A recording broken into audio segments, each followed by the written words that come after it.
Hola y bienvenidos a la playlist. Recuerden que están aquí en Soundcheck. Mi nombre es Xavi Marín y les daré esa recomendación para el día de San Valentín.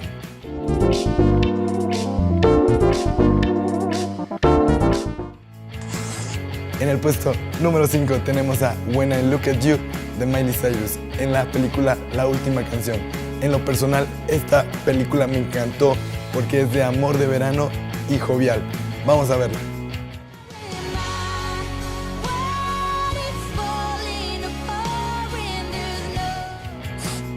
En el lugar número 4 tenemos a Too Lost in You de la película Love Actually de Sugar Babes.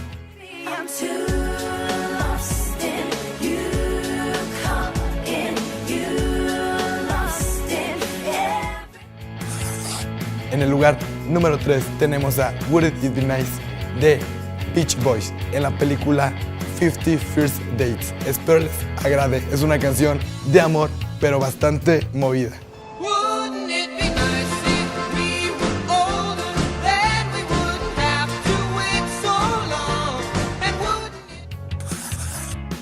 En la posición número 2 tenemos a Today Was a Fairy Tale de Taylor Swift.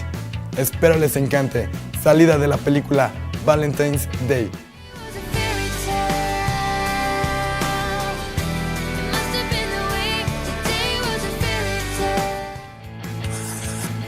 Y en el puesto número 1 tenemos a My Heart Will Go On de Celine Dion, mejor conocida como la canción del Titanic.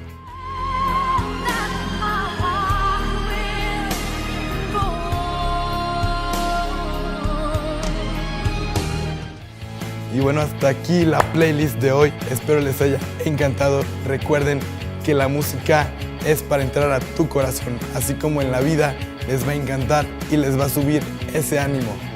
Espero les haya gustado estas recomendaciones que les hayamos dado. Les dejo aquí nuestras redes sociales para que nos escriban sus comentarios. Les mando un fuerte besote y un abrazo amoroso para ese 14 de febrero y nos vemos a la próxima.